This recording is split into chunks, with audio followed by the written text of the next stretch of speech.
Right, Dev, ready to go live? Yeah, ready. I think. Perfect. Sure? Yeah. That'll do. Go for it. Hey, good evening. I'm Andy. And I'm Devs. Stay tuned. It's Codes of the Unknown.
Hello. Evening.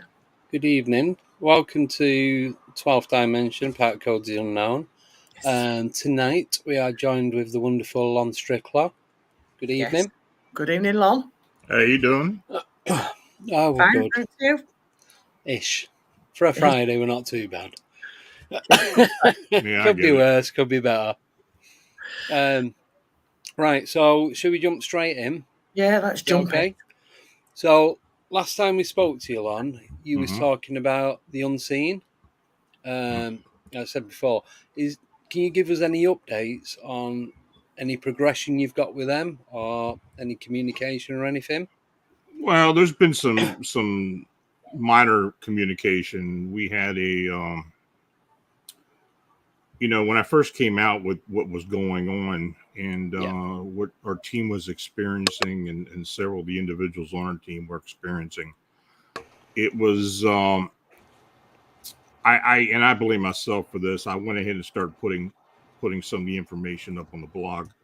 Yeah. And then I put it up onto the team website. Well, unfortunately, some other folks got a hold of some of that information and tried to summon some of these beings themselves. Oh. And in fact, somebody tried to bind one of them, and it turned into an issue.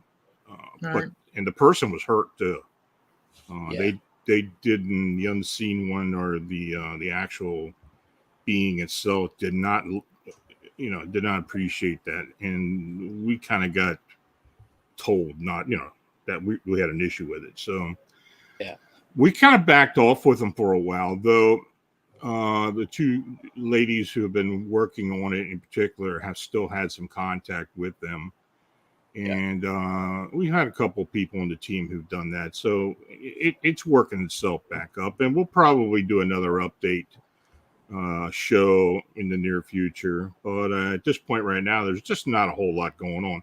And we do use them to identify some phenomena that may arise, not only for what's going on in Chicago. They seem to have the bead on some of the things that are going on beyond Chicago. So they have helped in that respect. But for the most part, as far as finding out any more information about themselves, and as far as them showing themselves to witnesses, especially out of O'Hara International, that's kind of been minimal. But the activity has continued out there. Right. Yeah.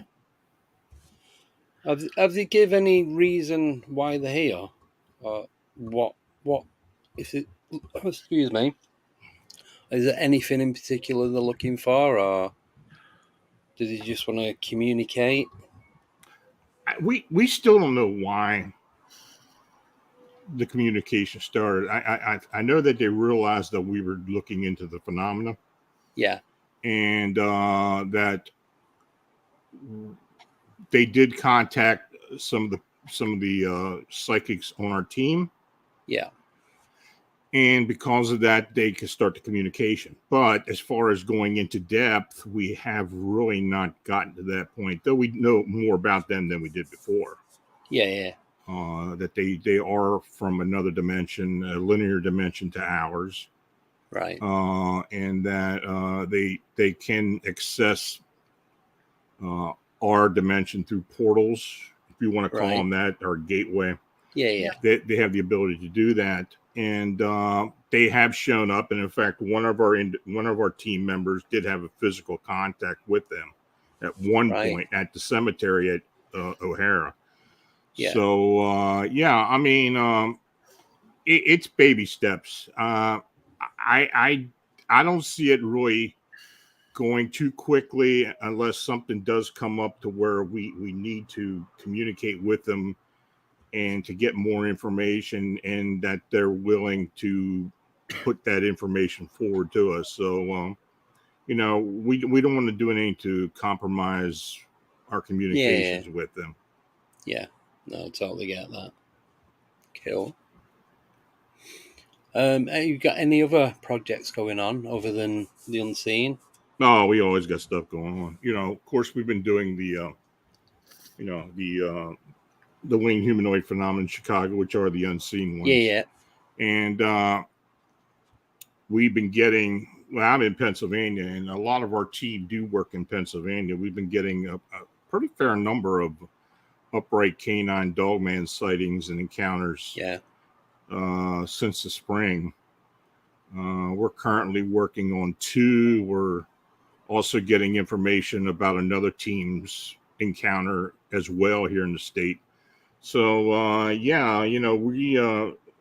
we kind of got some bonds with other teams, and we pretty well keep work together here, and that's the only way we're going to figure what's going on out. And but this whole upright canine dogman phenomena here in the state of Pennsylvania is it's kind of hard to describe what's really going on. We really don't know what's going on. We believe, from what we have gathered, that these are probably interdimensional beings for the most part. I don't think they're indigenous. I think many of the cryptids, I think that people do experience on Earth or on Earth plane are most likely interdimensional beings, ultra terrestrials.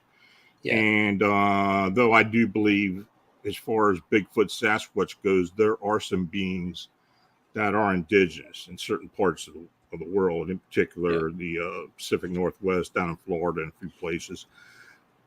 But I believe those that are seen mainly around this area are not indigenous, and they just seem to pop in for whatever reason, however they do it. Yeah. So is there any kind of pattern, or is it just like a random sightings? What's that? Sorry. Is there any pattern with the sightings, or is it just like sporadic? Yeah, there's no pattern really. Most of the sightings will happen as far as the upright canines, or a hunter or somebody will walk up to it or notice it. Yeah. And they kind of stand their ground, but they have the ability, I think, to use either infrasound or some type of psychic ability or some other type of ability to communicate with this person, that, just to back off and just leave them alone. Yeah. And of course, when you got a 9-10 foot standing wolf looking at you, you're not going to be doing much, even with a gun. No. So you're going to back off. Yeah. Deb? Hello? Oh, you okay? Yeah. No, I'm all right. All right. I'll go to the questions. There's one here from Johnny. He says, what's the scariest encounter Lon has personally been involved in or heard of? Well, I've had 2 encounters, but the probably the one that sticks in my mind more than anything is the winged humanoid encounter I had back in '98. Yeah. Myself and 2 other individuals. And I think I mentioned that the last time I was on. Yeah. But, quickly, it was it was very similar to what we're seeing in Chicago. Yeah. And I think there's a connection there, too, as to why we saw it back then and as to why we're getting these sighting reports to us now. I do believe that the unseen ones may have been responsible for that encounter I had back then. That's what I believe now. Yeah. But it was a kind of a 6 foot tall, emaciated, dark being with wings on its back, red eyes, very bright red eyes, that was standing in a creek. It was at night, and we saw this thing, and it just literally jettisoned itself into the air without any type of locomotion or propulsion. It just did it. And straight up. That's what we're getting in Chicago too. I mean, occasionally somebody will see these things flap their wings, but for the most part, the wings are not even used to take off the ground. Right. So they've got some type of ability to move about, and it's something that we know nothing about. Yeah. Amazing. Strange. I know, it's strange, isn't it? It's like Yeah. you say, with them having the wings, but not having to use them to lift off the ground. Yep. Very odd. All right, Richard Cooks is asking, have you heard about Spring-Heeled Jack over here in the UK? Yeah, I know about the sightings back in the 1800s. What are your thoughts on that? I don't know what that is. I mean, when you have sightings back there in the Victorian period, especially, and people describe them to something that seems familiar to them. Yeah. Could this thing have been a winged humanoid? Sure. The first thing they think is a man with wings, or a man somehow able to move about and jump and whatever this thing was supposed to do. Yeah. I just from what I have heard of it, I think it was most likely a supernatural being of some type. So I mean, that's what I feel it is, or was. Yeah. I think there was sort of a spate of sightings, like the 1800s, and then it was, I think, round about 1953. There was various reports across England of this thing that could leap up over roofs and leave footprints in, like 3 cloven hoof footprints in the snow and up roofs and all sorts of places. I think there's been like clusters of them over this centuries, sort of thing. But am I right in saying that it was coinciding at the same time as Jack the Ripper in London, or is that something totally different? The 1880s and 1890s had a lot of stuff going on, especially in London and in Great Britain. It could have been around the same. Overall, I'd say it was around the same time. I don't know the exact dates. Yeah, but it could have been. There was a lot going on. Yeah, no, I'm sure I heard it on a podcast somewhere that a few of the sightings were happening around the same time as some of the victims were being found. Right. But nothing was ever put. They didn't put the 2 things together. I think they just said it was like coincidental. Yeah. I just wondered if anyone had heard anything else other than that. So, no worries. Rick Allen's asking, can you, for those that don't know, can you explain a little bit about what the unseen ones actually are? Well, from what they have told us, they are an ultra-terrestrial entity. They don't like the word alien, extraterrestrial, or anything like that. Yeah. They are they're humanoid in nature, but they show themselves differently to us as compared to what they really look like. Yeah. The hierarchy of the unseen ones kind of run the show, and it's a matriarchic society. The females of the species run the whole show. Right. Yeah. So we do talk or do communicate with the unseen ones, the hierarchy, the elders, if you want to call them that. The ones that are seen coming through are the juveniles. Now, when I say juveniles, they're the younger of the species of the, they could be 100, 150 years old in our time. I mean, I don't know what, but they are younger. Yeah. And it's kind of, from what it's been explained to us, it's kind of a rite of passage with them. Their society, their civilization, their whole beings have been around for eons. Yeah. And that's some of the information that we're trying to get from them. They have told us that they had been around man in earlier civilizations. They have been many of those that were worshipped by man. Right. And that the reason that they left or were forced away were because what they call the monotheist. Right. In other words, those religions that started worshiping one Right. deity, one god, or whatever you want to call it. Yeah. And they were persecuted. They have an affinity for females, human females, as opposed to males. Right. They don't like talking to me, though they have tried, and I have tried to communicate with them, but it's been very hard. Right. Occasionally I will get some indication that something will, come up with me. But at this point right now, and another thing is that they have told us that that Bigfoot, what they refer to as Sabe, live on the same dimension as they do. Right. So I'm assuming that many of the cryptids that we see, sense, or whatever do come from that same dimension. Right. And we did ask them from the very beginning, when will we start knowing more? And the simple response was after 3, before 5 years. Right. So sometime in that period of time, 3 to 5 years, we're going to probably be told. That's, of course, if things continue to progress.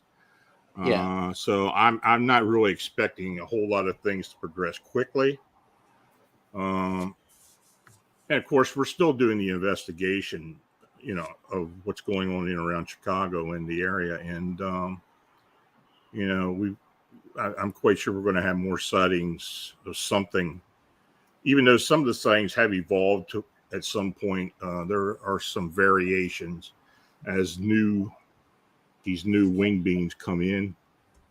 The new brood that come in, some of them have different characteristics that are different from the previous ones.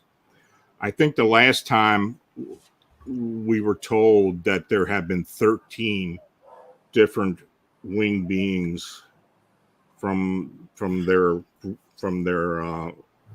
species that have come through so far since we've been looking into it. And even I think 2011 I could maybe put it as a safe point. So I mean, it has changed. Yeah. Can I just ask how it all came about? How you became aware of this? It's crazy. The first sightings, and as we've been looking into it, we found older sightings. Right. But in 2011, there were 3 sightings in August, September, and October of 2011 in South Chicago. Yeah. 3 different witnesses. All 3 of them are reported to MUFON, and we found them. Well, Manuel Navarrete, who I've been working with for over a decade now, he saw them first of all coming up onto the CMS and made me aware of it. So I thought, well, this is something we're going to look into. And there was a bit of a stir about it for a bit in the crypto world, but there was, beyond that, it just kind of died off. So from 2011 until the spring of 2017, we weren't getting a whole lot of reports. I would get a cursory report once in a while from somebody in the Chicago area having an encounter or seeing something, but nothing major to where it was just very sparse. Yeah. But in 2017, the spring of 2000, that's when it started to hit. It started hitting the fan. I mean, we were getting sightings everywhere, and all the first sightings came up on MUFON CMS again. Manuel contacted me, letting me know that they were coming up. And of course, when you file a report with MUFON, that information is held by MUFON, so you don't get any of that information. But we were lucky enough to find one of the first witnesses. Yeah. And she was an attorney, and she ran across one of these things in a park called Oz Park in North Chicago. And from that period of time on, it started to progress. And by the time we got to midsummer, we were getting anywhere to 2 to 3 sightings a week. Wow. And that first year, up into October, we had well over 50 sightings. Yeah. And I mean, these were sightings that we felt were valid sightings. Yeah. Yeah. Of course, you're going to get a few oddballs to try to, Yeah. But at that point, then the media started picking up on it. And honestly, when we started working on it, I was referring to this thing as the Chicago Phantom. Yeah.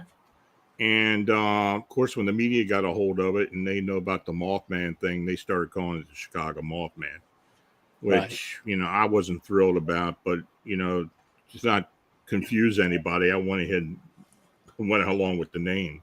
Yeah. Yeah. And that's what we referred it to from then on. And we were getting sightings, early on, we were getting sightings throughout Chicago, the city itself.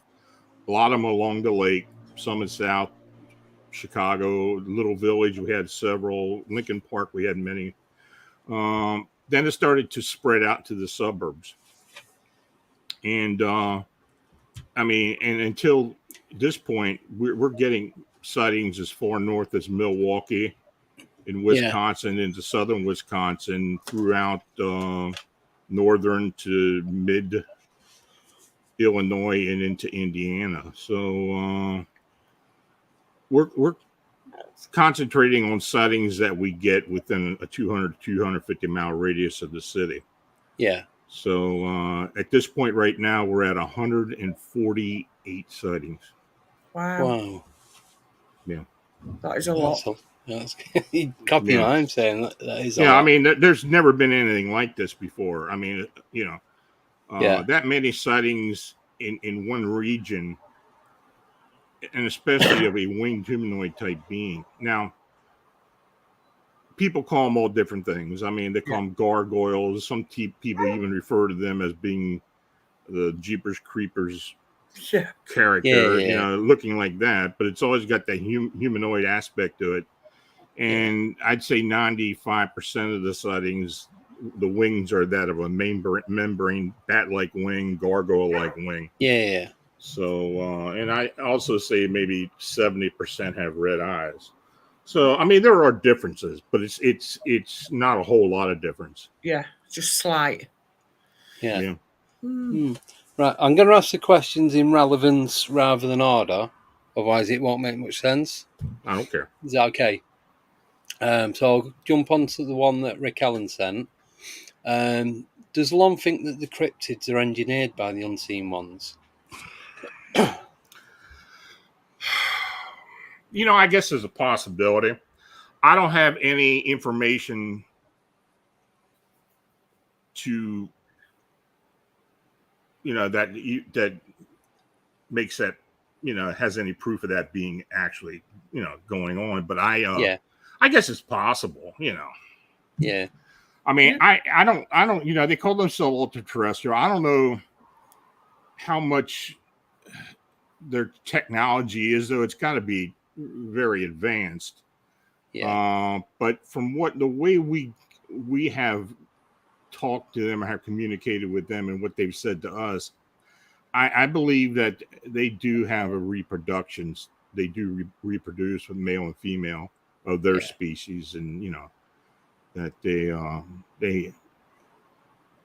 they do give birth in some degree to these beings. So could they be manufactured, engineered to some point? Sure, I guess that's possible. Yeah. Cheers for that. And then it's from Rick Allen again. It's kind of a carry on from that. How do you know that you can trust them? I don't. No, fair enough. No, I don't. I mean, we take what we get. We're not throwing it into the wind and just saying, okay, we're going to trust this, and that. Yeah. I mean, I'm cognizant of what these things, things like this, the unknown can do. You got to kind of take it with a grain of salt, with just like what you do with any type of phenomena. Yeah. I've worked with abductions and such with people for years now, and these beings have agendas for the most part. Yeah. Even humans have agendas, so I'm quite sure they have agendas as well. Yeah. So So no, I don't. I can't say I necessarily trust them. Yeah. I don't trust most humans either. So No. No. Me neither. Nope. No cats. No. They're just Definitely. mischievous, though. Yeah. Right, next one is going to be from Joe Weeks. Do you think all these sightings are leading up to something big? I don't think so at this point. It was something we considered early on that maybe this was some type of harbinger. But, to be honest with you, the whole harbinger thing associated with the winged humanoids or Mothman, I don't really buy into that. There's always been that thing about the Mothman in Point Pleasant, the bridge collapse, and I just think that was happenstance. Yeah. I don't think there was any harbinger there. Right. I don't think this thing foretold the bridge collapsing in any way. No. Yeah. Yep. Cool. All right. Change the subject a little bit. This is one from Umbraman. What current new research most interests Lon? Anything I'm into. I mean, if something pops up that's interesting, we're going to look into it. Like I said, we've been working with the winged humanoids now for about a good 10 years, overall. Yeah. The upright canines we've been working with for about 8 years, especially here in Pennsylvania. Yeah. But we got a lot of stuff going on everywhere. I'm lucky enough to have a team of investigators and researchers kind of spread out throughout the country, that if we do have something that's very interesting, I can normally get somebody to go to the location, get some boots on the ground, talk to the witnesses. Yeah. Our team, the Phantoms of Monsters Fortean research team, consists now of 20 individuals who we work with directly, and we have another 25 affiliate teams and individuals who we work with as well. Yeah. And, we're always adding to it. And of course, if I get a case where I have nobody available from any of them, I'll reach out. And, I normally do that by word of mouth or on Facebook, or somebody will give me a reference. Yeah. But no, that's how we work. And, so far it's been pretty good. I mean, it's been very helpful with this whole, these two bigger investigations that we've been on, and anything new comes up, if I need somebody to take a look and gather information, I'm sure we're going to be able to find somebody. Yeah. Cool. Right. Next one is from Nickname. She's asking, can you tell us about some of the abduction cases? Yeah, I can. I can tell you about the one that's probably affected me more than anything. Yeah. This was a case that I got involved with, though briefly, of a woman and her mother that lived in eastern Washington State, Right. very close to the Idaho border. The woman's name was Mandy, and she lived with her mother at the house where she grew up at, and they started having a few odd things go on. And but what happened initially was that one evening they were washing dishes. It was about 8 in the evening. It was just starting to get dark. And first of all, if she goes out into her backyard, she can look towards the east and see the Coeur d'Alene Mountains in Idaho. Yeah. And she had been noticing some lights above the mountains for a couple of years, red and white lights. Never thought too much about it, though she did tell me that she was apprehensive of it. But anyway, one evening they were cleaning up in the kitchen and they were doing dishes, and they looked out the window and they saw all these red and white orbs. Right. And every once in a while they would hear a popping sound.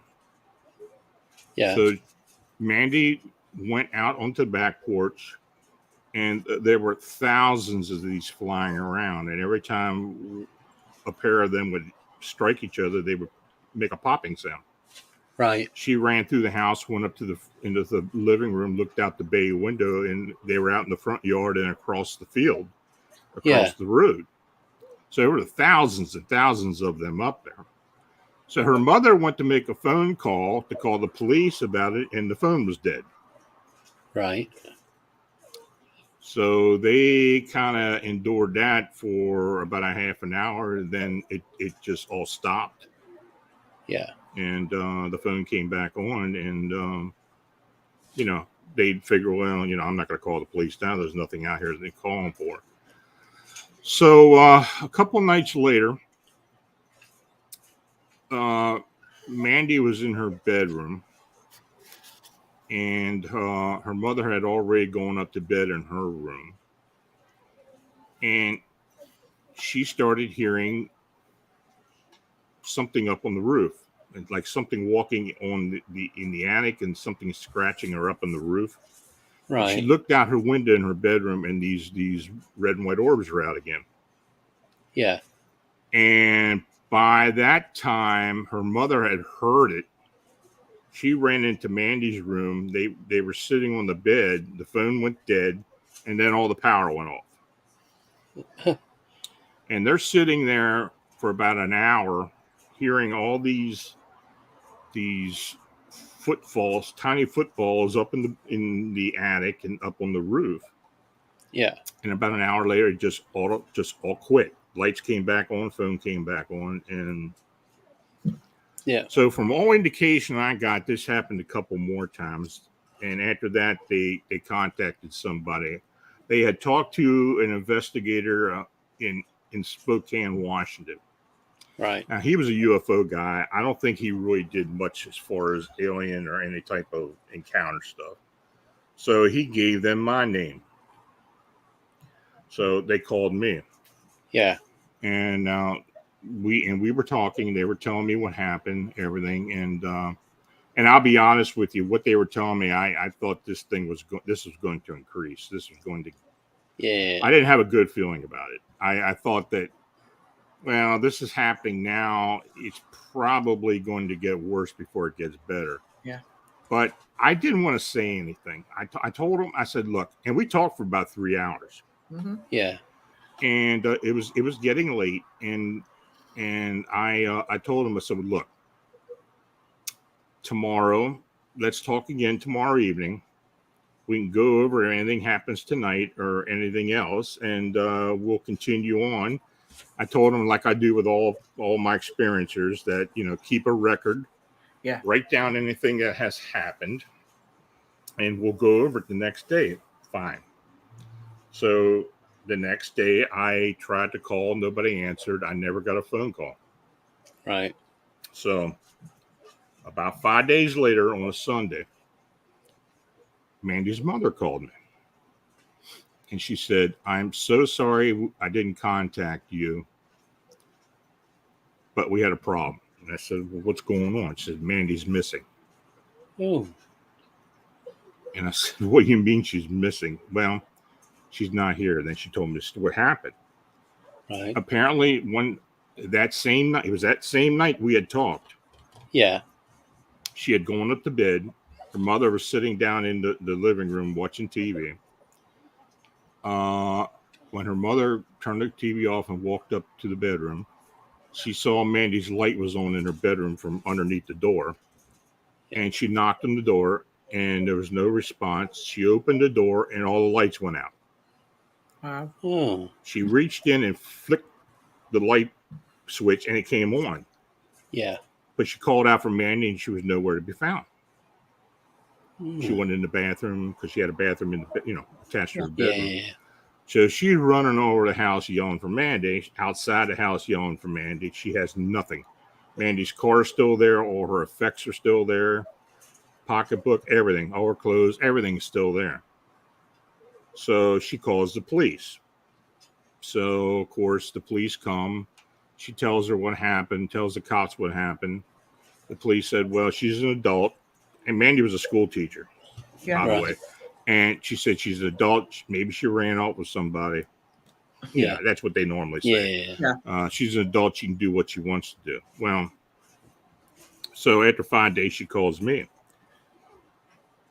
So the gist of the story is I had kept up with this it happened about 11 years ago.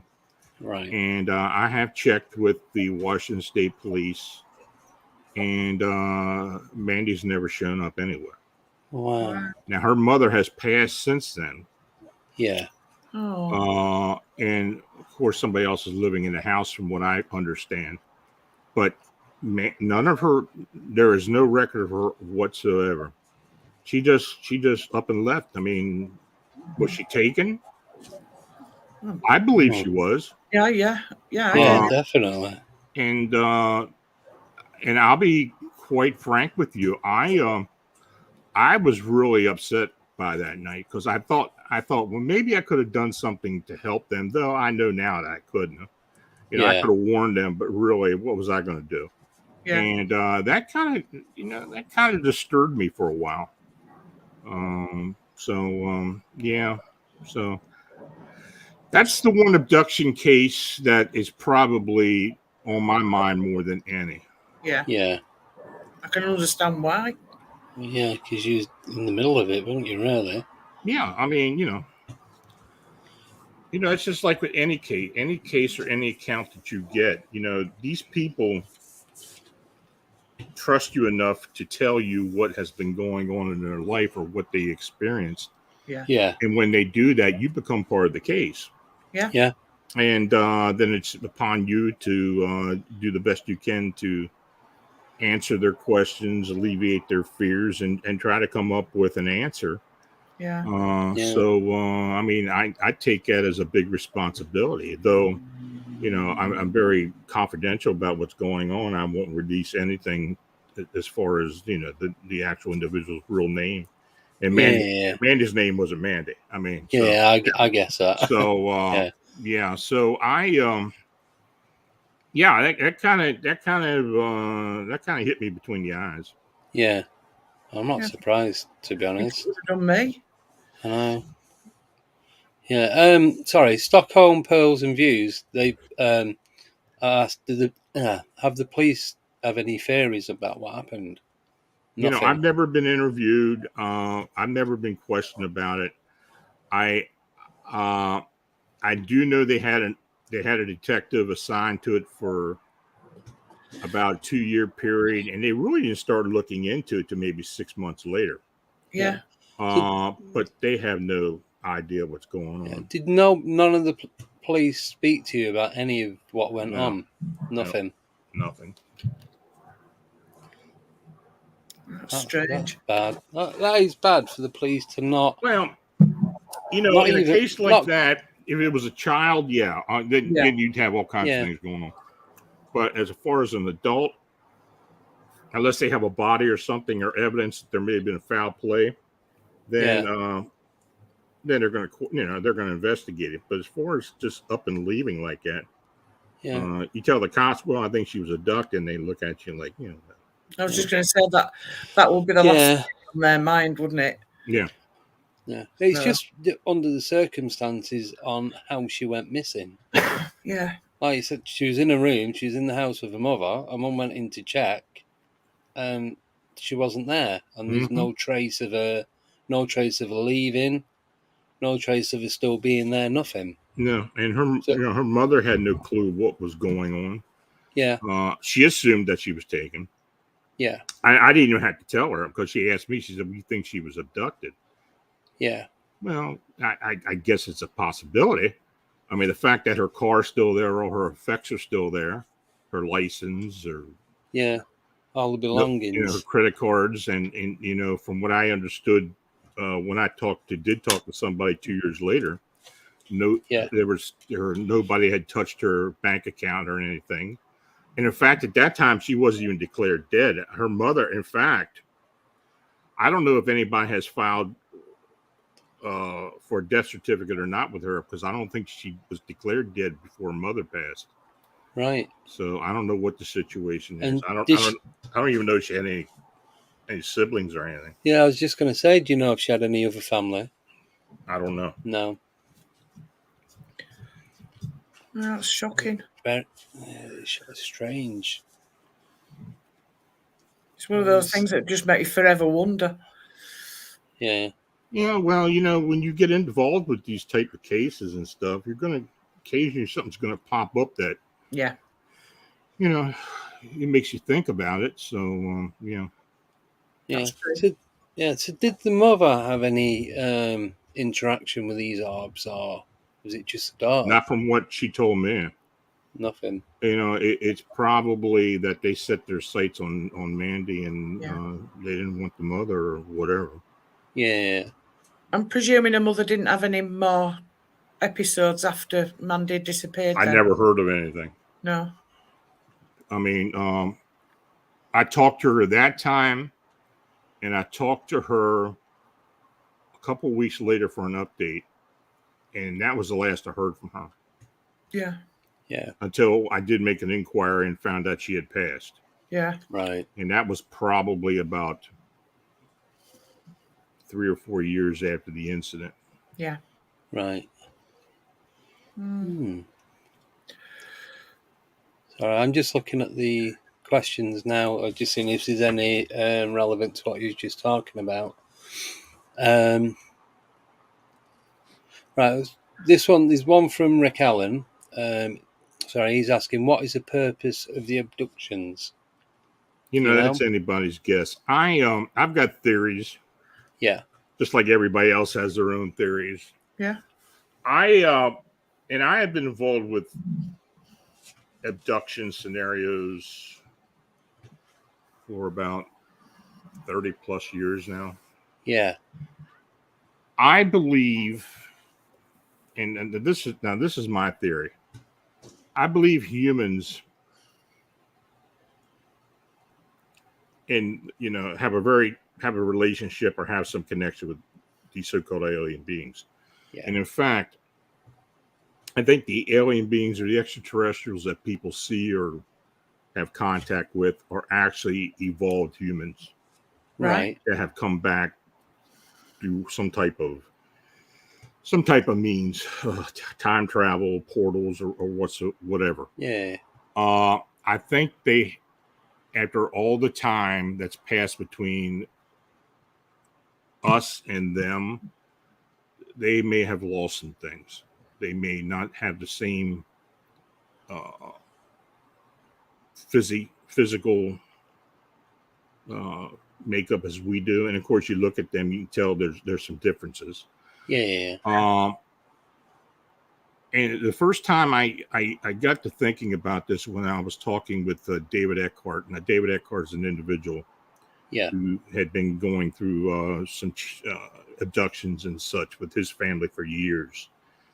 And he had contact with a particular reptilian being for years, too. And one time, this being told David that that in a way they aren't much different than us, because they do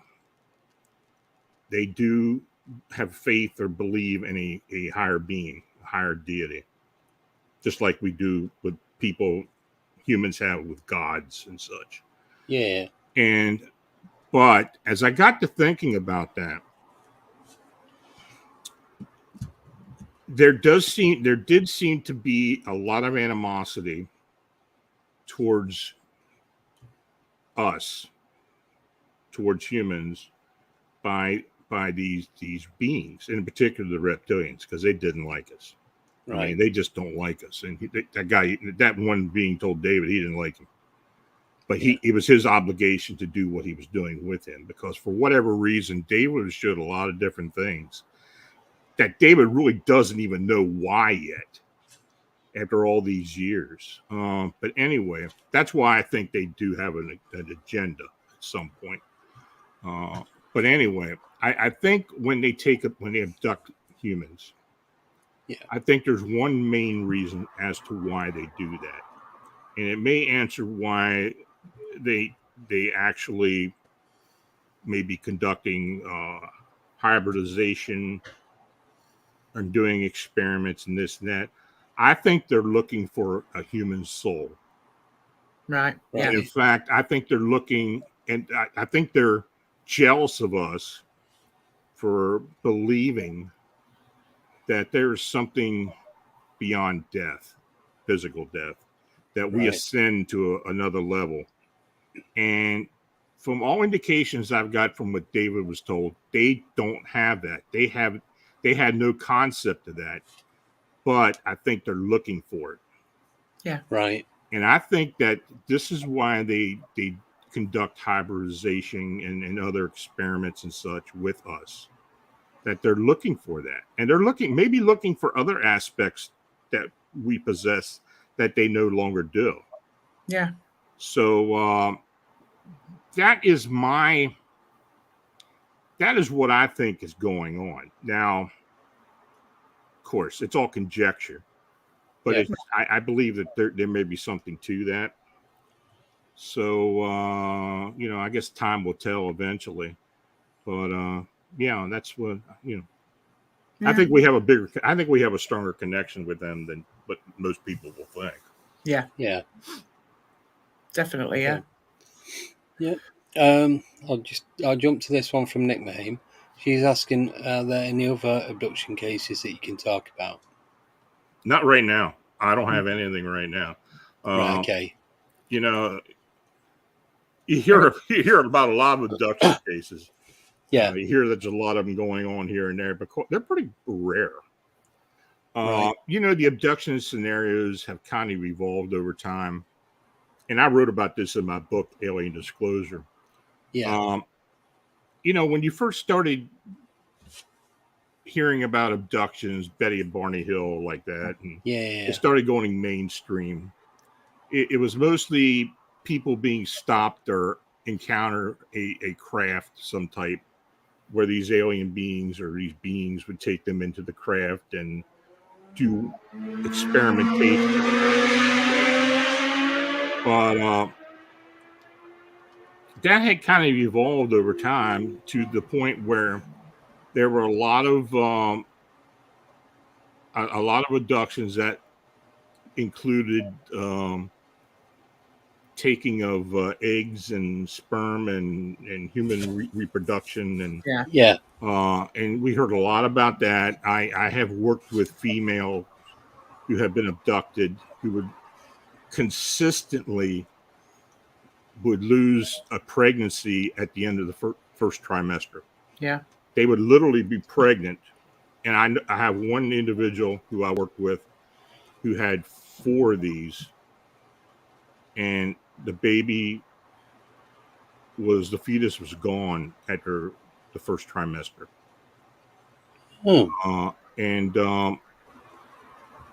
And I don't think she was taken physically. I think she was taken ethereally.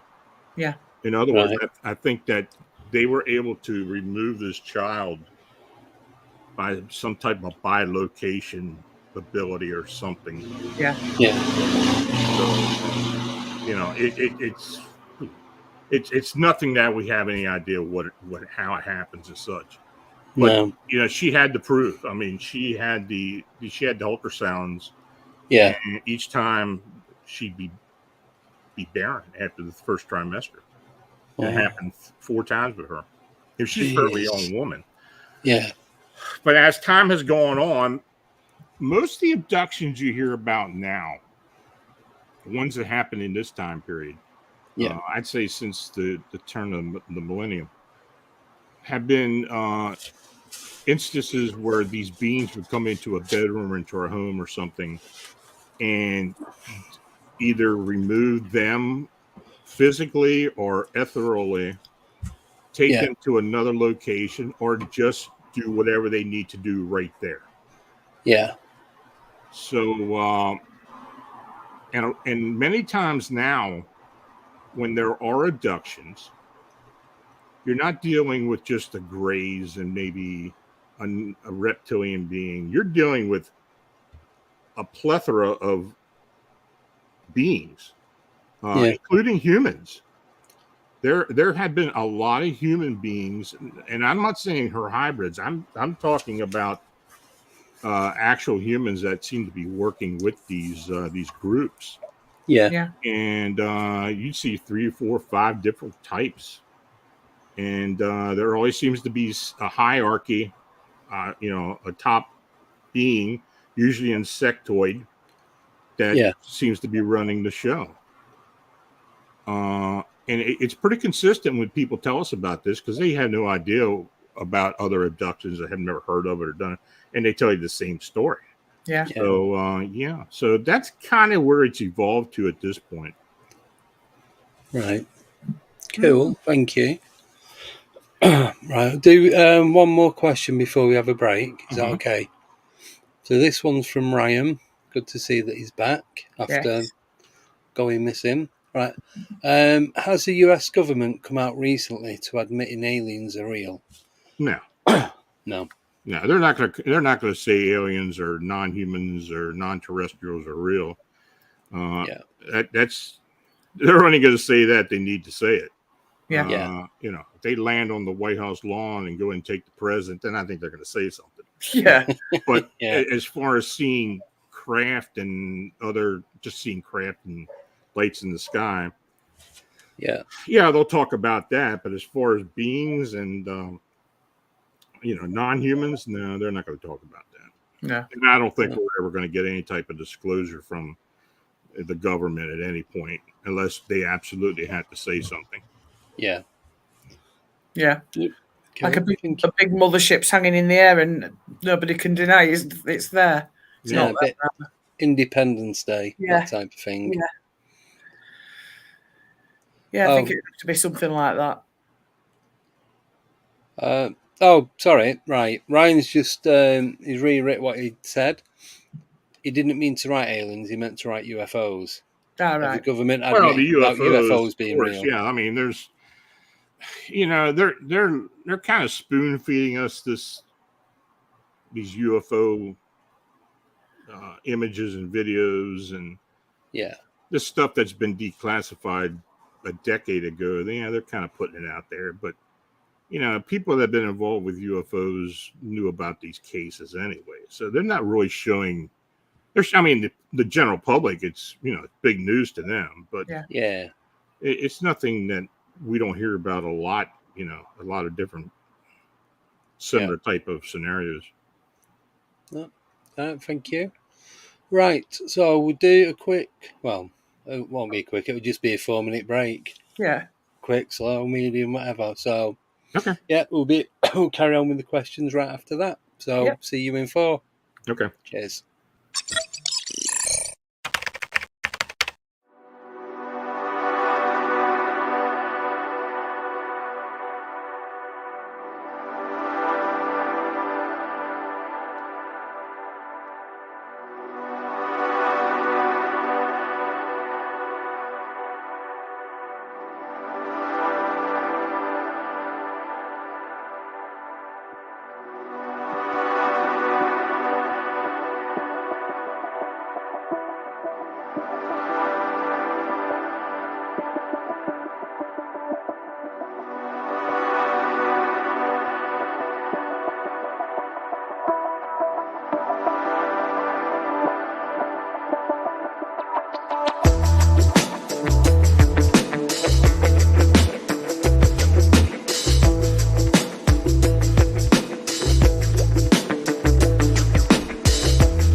7, 6, 5, 4, 3, 2, 1, 0.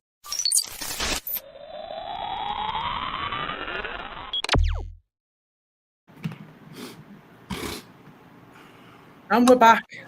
Yeah, sorry, I turned my microphone off. I just seen a red light. Put it back on now. Sorry There about that. And we're back. Right. Carry on with the questions. Is that all right with you, Lon? Mm-hmm.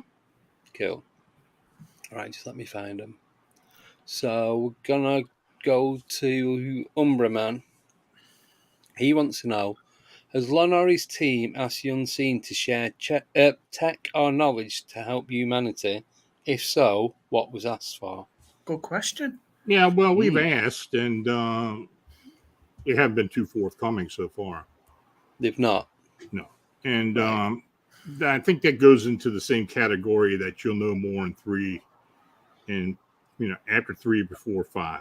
Yeah. So yeah, so no, we're gonna have a lot to ask them. Yeah. Oh, yeah. So, but at this point right now, we just don't have anything. Right. I mean, anything to that degree. Yeah. Yeah. Oh, there's your cat now. Is it Vinny? Oh. Vince? He's behind you now. Yeah, Vinny's up there. Come having a nosy, seeing what's going on. My Bob's gone to bed. So, don't know where mine is. Probably outside fighting. Yeah, probably. Right. Right. Next one is from Richard Crooks. Sorry. Are the unseen ones unable to I'm guessing that means reincarnate. I don't know. You know? I don't know. Yeah, that's something we haven't gone over with them at all. Right. Yeah, we know very little about them at this point. Yeah. So yeah. Yep. No. Fair enough. Right. So I can't tell you what I don't know, and we just don't really have any idea what. No, what the deal that's fair is with enough. them. If you don't know, you don't know, do you? Yeah, no. So right. Next one is from Rick Allen again. So he's asking, can't speak tonight. What phenomena really scares Lon?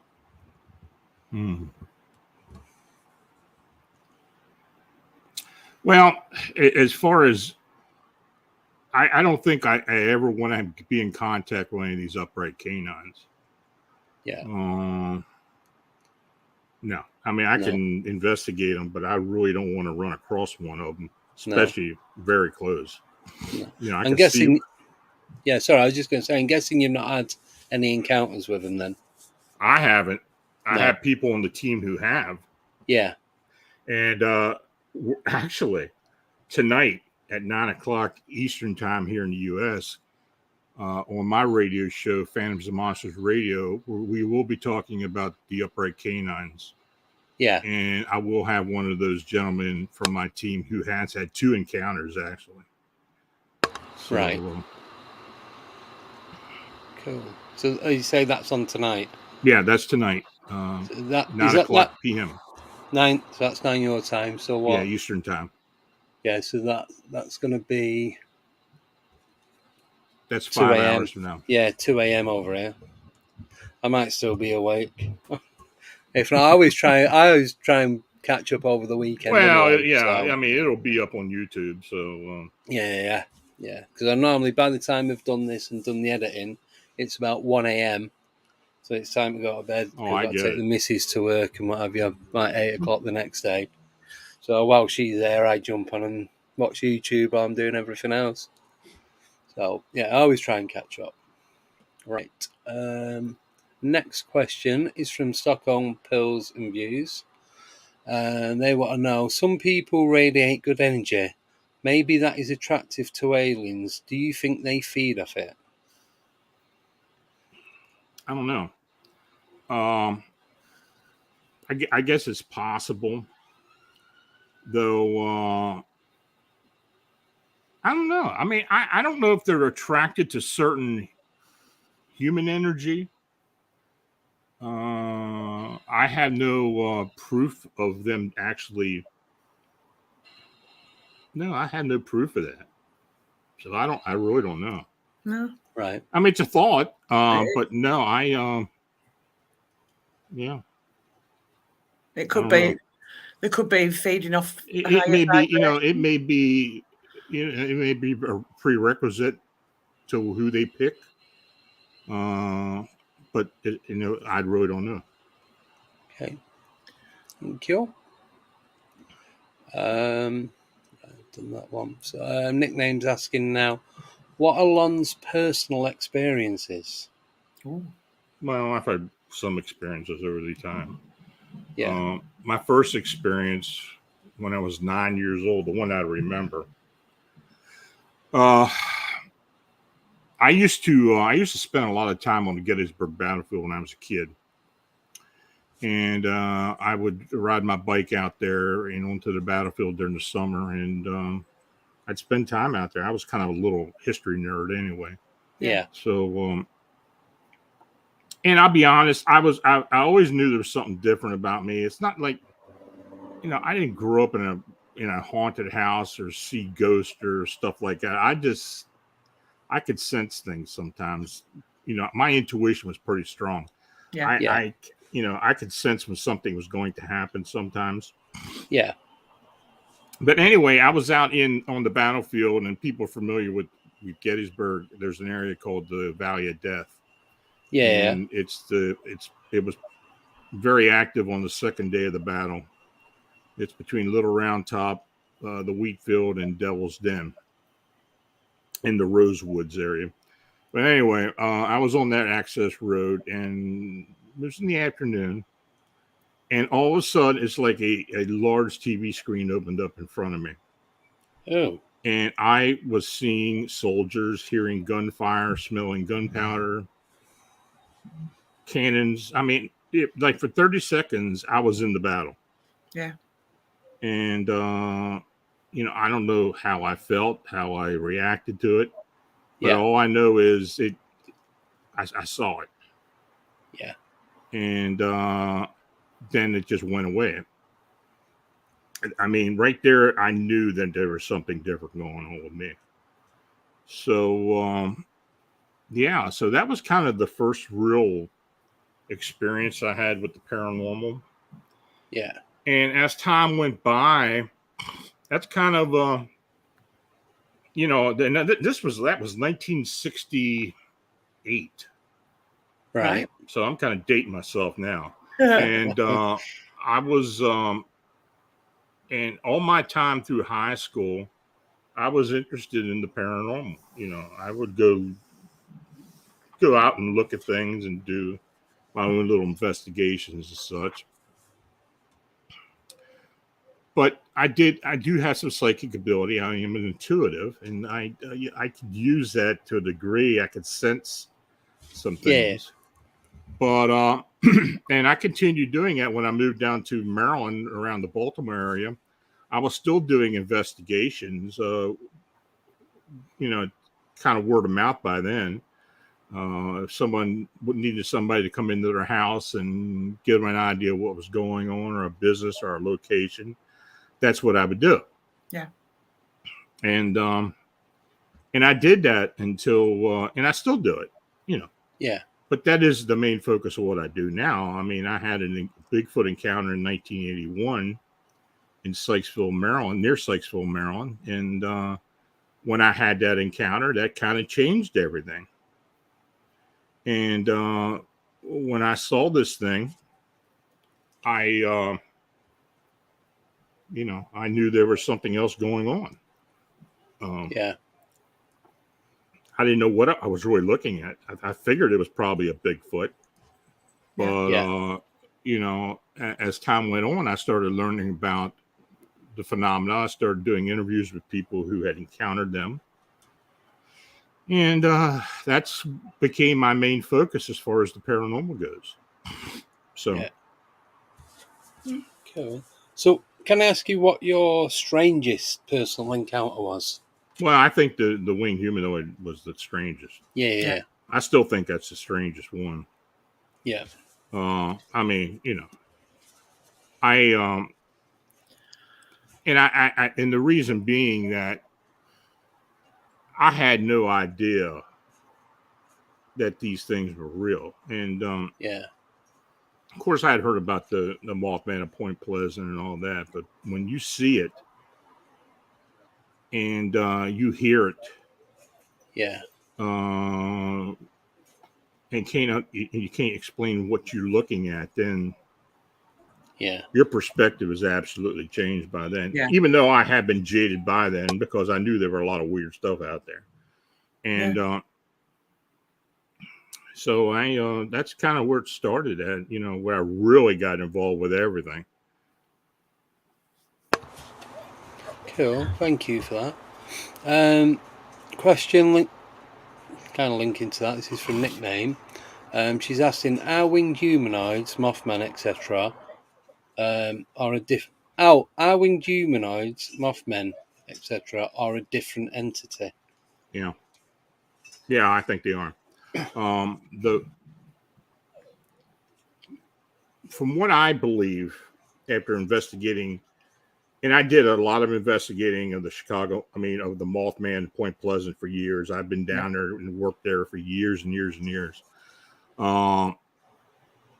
I think the Mothman of Point Pleasant was a summoned being.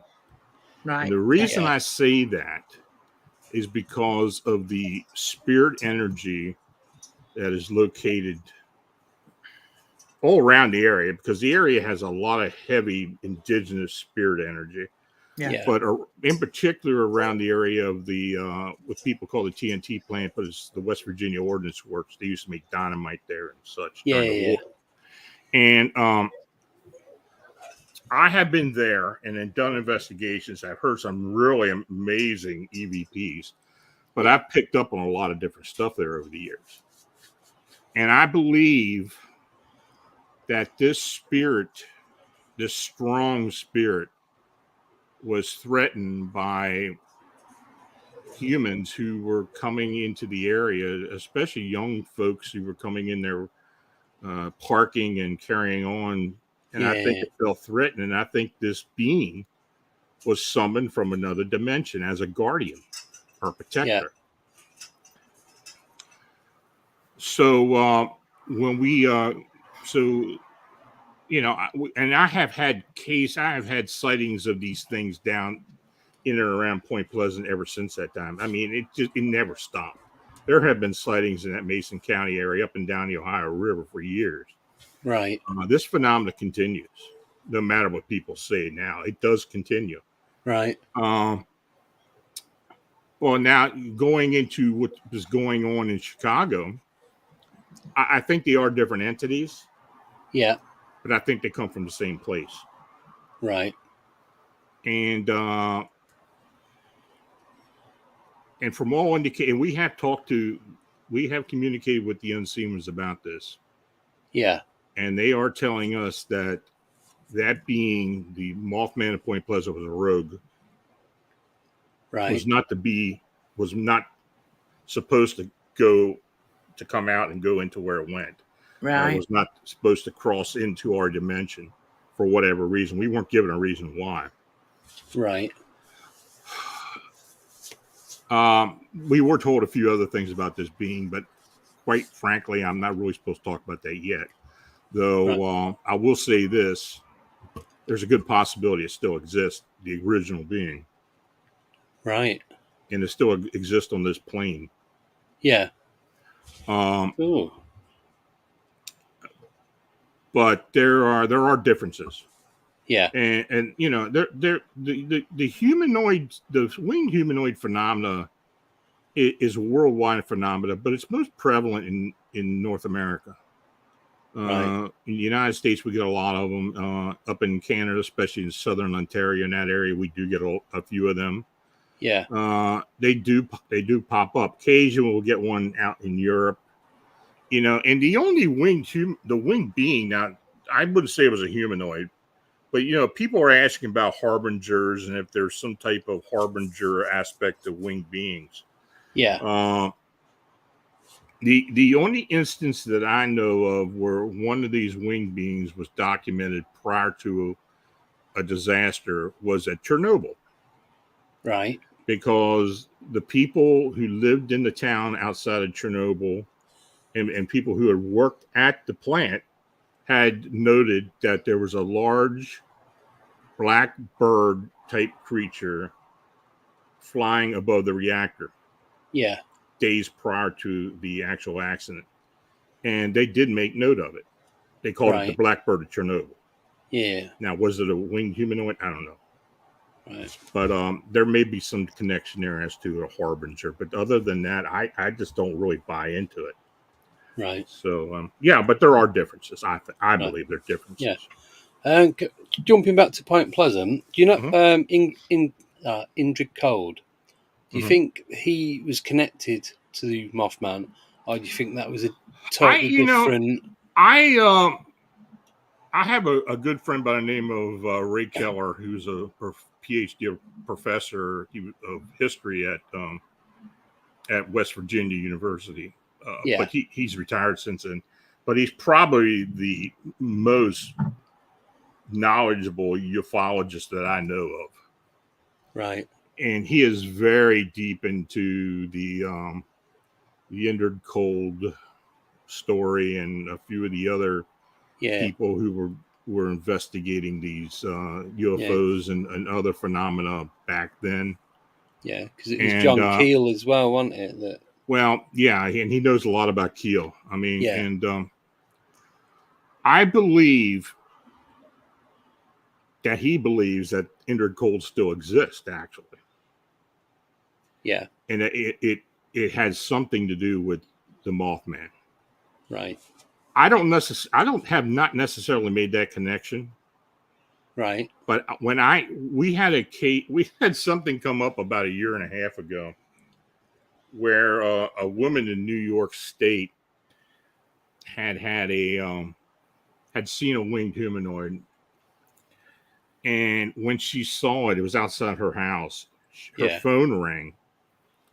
And on the caller ID, it said Indrid Cold. Wow.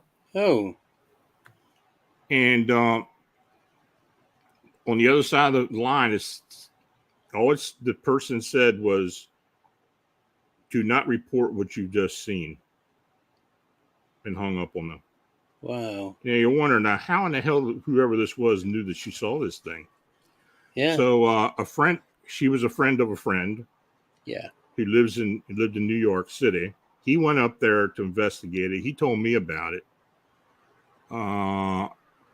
Really weird. I mean, and so when that happened, I got a hold of Ray, and I told Ray about it.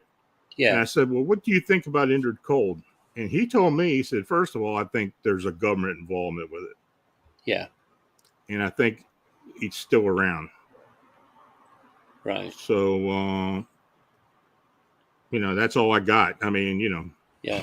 So what or who do you think Indrid Cold is? Do you think he's human? Do you think he's... Oh, I think it's an alien. Yeah. Yeah, I think it's an alien being. I mean, just by the description. And, of course, Woody Derenberger, who had the encounter with him, said that it came out of a craft. Yeah. And they called him the grinning man because of the way he looked. Yeah, I was going to say, because he just constant grin. Yeah. So I think it was an alien being of some type. Yeah. Woody's daughter swears that she remembers it when she was younger and interacted with Indrid Cold's children. Oh. That they knew each other and such. So. Yeah. Who knows? But from what I've gotten, and from what Ray believes, he still exists. Yeah. And he was an alien. Right. It is very interesting because, like, Mothman and all that is just, that's my favorite. Well, there was a lot going on down there around that time. I mean, yeah, there's loads of stuff. Yeah, Parkersburg, where this occurred at, was only like 40 miles north of Point Pleasant. Yeah. So it was in the same vicinity, really. So, and there was a lot of UFO activity going on around there as well. Yeah. A lot of different weird stuff was going on around Point Pleasant around the time of the Mothman sighting. So, of course, with the Men in Black as well. Yeah, because I was going to say, weren't like some of the phone calls, like when they was receiving calls or making calls, there's a lot of clicking and tapping noises going down the line and like electronic voices. And it's like the phone hadn't even rang. They'd pick it up to phone somebody, and they knew that someone was already on the line listening in. So yeah, I mean, there was a lot of strange phenomena going on. Yeah. So, and I believe a lot of that. You know, when you if you read the Mothman prophecies and then saw the movie, well, the movie is nothing near what the actual. No, it's not even close, is it? And you know, I was a little disappointed because of that, but yeah, you know, when I talked to Keel about it, yeah, he didn't really seem to be bothered by it. He was just glad to get the recognition, I think. yeah. You know, John was a kind of a strange guy. Yeah. He was a very good journalist, but he didn't mind embellishing on things at times. Yeah. So I mean, that's what he did. That's how he made his money. So yeah. But I got to give him credit for sticking with what he did. I mean, you know. Yeah. Well, I'm glad I read the book before I watched the movie. Oh, absolutely. Yeah, because if it had been the other way around, I wouldn't even bother looking at the book. Yeah. Yeah. You know, I've heard people talk about very similar type of encounters that happened in the book in the movie. Yeah. I kind of believe the movie was a culmination of a lot of different type of phenomena that have occurred in and around that area, other than what was in the Mothman prophecies. Yeah. There was a lot of weird stuff going on, a lot of UFO activity. Yeah. So, yeah. So, yeah. Yeah, it's like everything was happening all in one place over I don't know what the time scale was. It a couple of years, wasn't it? It was most of it happened within a year period. Oh, was it? Yeah, I thought it was like 2-3 years. No, it was from 66 to 67. And, right. Okay. But like I said before, this phenomenon has continued on. Yeah. I have probably received over the years about 30 to 40 additional reports up and down the Ohio River. Yeah. Yeah. And some of them very near Point Pleasant. Yeah. So what are your thoughts on like West Virginia being like one of the biggest hotspots for all this phenomena going on? Not just Mothman. Yeah, but like the Bigfoot Bigfoot sightings, UFOs, orbs. Well, you look at West Virginia in particular. I mean, overall, it's a lot of wilderness there yet. Yeah. A lot of mountains, a lot of places you can go in and get lost. It's conducive to a lot of activity, and you know, it's got a population of men and women that have a rich tradition of storytelling, and you know, there's a lot of lore involved as well. Yeah. So I don't take everything, you know, as fact, but some of the stuff's pretty interesting. Yeah. So, but I've heard a lot of weird things. Yeah. Yeah, I really have. And, you know, I know a lot of investigators that believe West Virginia is their favorite state. Yeah. As far as, you know, when they do investigations, because there's just so much weird stuff that goes on there. And, yeah. Cool. Thank you. Right. Next question will be from Nickname, and she's asking, where would Lon like to investigate? And so there's no limit on where you could go. Where would you go, and what reason? I'd probably go to the UK. Yeah. Any particular place? Not necessarily, but there's a lot of places I'd like to check out. Yeah.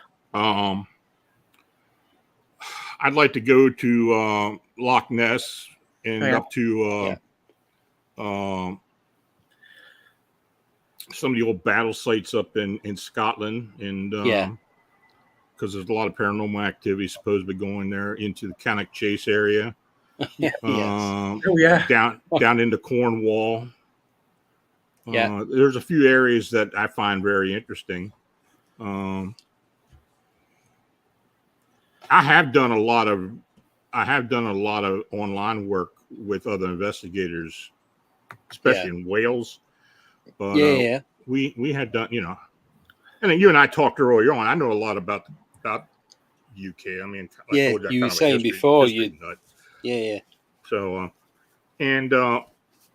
it fascinates me for an area that's so small as compared to the United States. All the stuff that goes on there.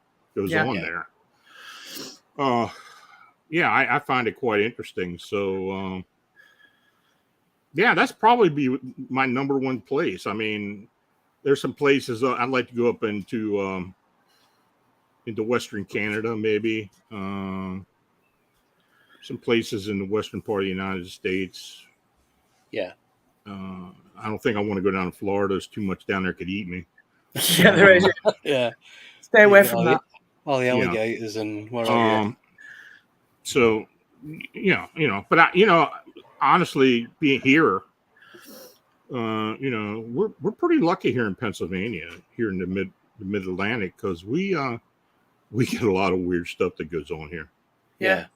It's the whole state itself is conducive to a lot of paranormal and cryptid activity. Yeah. So, but no, those would probably be the place I'd like to go. I'd check out. Yeah. Thank you. But see, now I go over to the UK. I'd be taking tours of all the history. I'd be getting away from the cryptids. I'd be wanting to do everything else. Yeah. So, Yeah, you'll have to let us know when you're coming over, and we'll point you in the right direction. Yeah. Yeah, but I've been Cannock a couple of times. Have you? Never. The only thing I got when I was there was it looked like tree roots in the ground. I've actually got a photo of it, and it looks like the letter A. Mm-hmm. I sent it to someone. They pointed out that it's actually a symbol what a wild man or some sort of cryptid would use for locating. Yeah, like a direction marker. Yeah. And it's just so there's like a footpath, and you've got all the pine trees like going through the middle of the pine forest, and it's just to the right hand side of it, but it's up and out the way from where when you go visiting, it's away from the visitor centre and all that. This is like up and out and just right out in the middle, and it's just really weird how it's just there and there's nothing else. Yeah, I just took a photo because it looked weird. So I took a photo of it, sent it. It's like, it's a location symbol. Mm. So, I've been involved in some pretty crazy hauntings in Wales. I did. I was trained as a remote viewer. Yeah. By a Brit who worked for MI6. Right. Retired from there. And they were a psychic as well, and they had done a lot of work in and around Wales, and they actually lived in London too. So they did some work around London. That was interesting. Yeah. But we did run across some really weird phenomena over there. There's a lot of UFO stuff in Wales as well. Yeah, it is. That's a flyway. From northern Wales down through southern Wales, across into Cornwall, across the channel into Spain. There's a lot of activity. Yeah. Yeah. It's almost like I call it a flyway. Yeah. And some of the photographs that we have gathered from there, they're pretty bizarre looking craft. Yeah. You call them craft. They're kind of like a biocraft that kind of change shapes and stuff and colors and all. Yeah. Pretty weird stuff. So, Yeah. I won't be going Wales again for holidays. No. No, we used to go every year because it's like the nearest place. That or Blackpool. Mm-hmm. Yeah. So, yeah. Right. Next question is from Joe Weeks. Do you think they've been here all along? Now, I'm guessing she's talking about flying cryptids or flying humanoids. I think everything's been here all along. Yeah. Do you think they've been here longer than we have? Oh, yeah. Yeah. Yeah. Yeah. In fact, I think some of them may be responsible for us being here. Right. Yeah. To some degree. Quite possibly. Okay. Yeah, that's it. Just don't know, do we? But anything's possible. It is. You're right. Oh, sorry. Right, next one is from V. He's asking, ask Lon about the missing village mentioned before. Missing village. No? What you talking about? Yeah, V, if you can elaborate on that, please. I was hoping Deb or Lon would know because I thought I was missing something. No, I don't know about that. Sorry, V. We'll come back to that anyway if you can update us on it. Yeah. So go to this one from Joe. What do you think about the Middle Earth stroke flat Earth? Well, I think I don't think they exist. Okay. I don't believe in the flat Earth theory and the Middle Earth theory other than Tolkien. I don't know what they're talking about because I don't know what that is. Right. Right. Yep. Cheers. Right. Update from V is the missing village in Canada. The missing village in Canada. Deb, anything?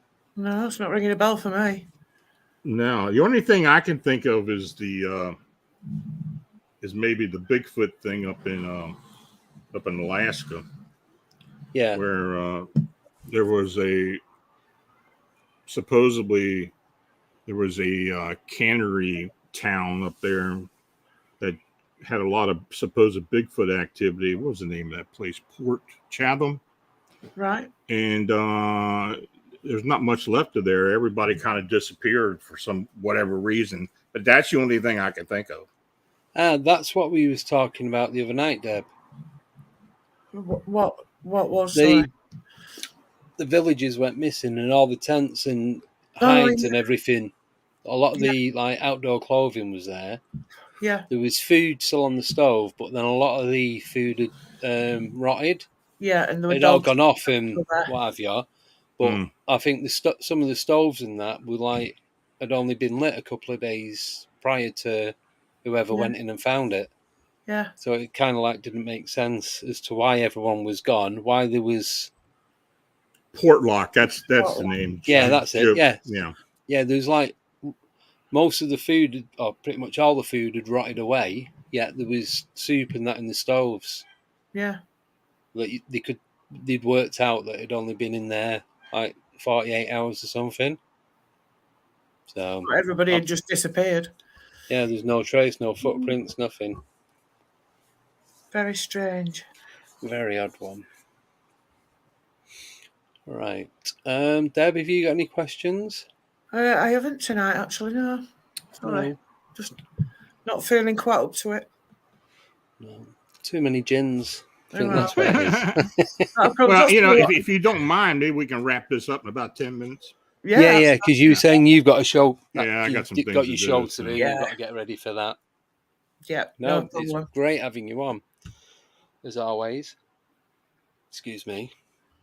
Yeah, so if anyone's got one more last question, if not, like Lon just said, we're going to wrap it up and let him go and do what he needs to do for his show. I appreciate that. Yeah, no, we appreciate you coming on. We do, yeah. Yeah. Well, like I said, anybody wants to get in contact with me, they can go to famsandmonsters.com or they can, and my email and phone number stuff are listed there on the website. My books are on Amazon. Just put my name, Lon Strickler. Yeah. And the radio show is Fans of Monsters Radio. We're on YouTube. We also have podcasts on Spotify. Brilliant. And as well, my team website is cryptidhunters.org. That's the Phantoms of Monsters 14 research team. Right. So you go there and you just go find out everything you need to find out about what we do. Yeah, excellent. Perfect. Yeah, because I know you and Vincent Richardson, he's always posting in the groups. Yeah. With the radio show and that. So I always share it as much as I can. Yeah. So yeah, right. Well, before we go, we have one question for Deb. Don't ask me She tonight. loves this every week, Lon, and she never knows. So I knew you were coming along. Just play a quick video. Hey Deborah, who's our guest next time on the show? 2 hours later.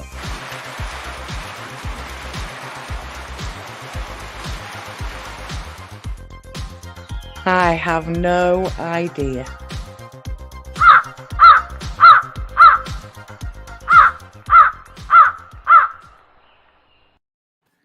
It's quite true. I have no idea. She never knows. So we've got Jodie Cook, who's coming on the 13th. That's a Wednesday. Yes. And then 2 days later, we've got Jessica Jones coming on. Yes. So I know when you say it. Yeah, because I've got a whiteboard at the side with everything wrote on it. Right, we do have one last question for you, if that's okay, Lam. Mm-hmm. And it is from Warren Hardcastle. And he says, can Lon say a few words about the legend Butch Witowski. Butch Witkowski. Yeah, Butch and I worked together for several years. He and I had investigated the Todd Seas phenomena, the Todd Seas murder case for years. And then Butch got interested in the upright canine phenomena here in Pennsylvania. So that's what he was doing, and he worked on that for many years. Of course, he had the UFO Research Center of Pennsylvania for many years. Yeah. Until he died back in February, he passed away. And he was a big part of our team, and I'm going to miss him. And that's all I can say about Butch. Butch was he was a big part of what I did. Yeah. Thank you. Right. So on that note, then we're going to wrap it up. Thanks again, Lon, for coming on. Really do appreciate it. Thank you, everyone in the chat. Thank you, Joe, for doing the moderating. All you guys for the questions. Most of you behaving tonight. Yeah. We'll look into that later. So, that's it from everyone. And we are not here next week because I'm off on my jollies. Yes. And we're back on the 13th. Is it the 13th? Yeah, the 13th. And 15th. So, everyone have a great week, great weekend, and we'll see you in 10 days' time. Yeah, behave yourselves. Yeah, Don't be take afraid. care, and see you all soon. Good night. Goodbye. Good night. Bye.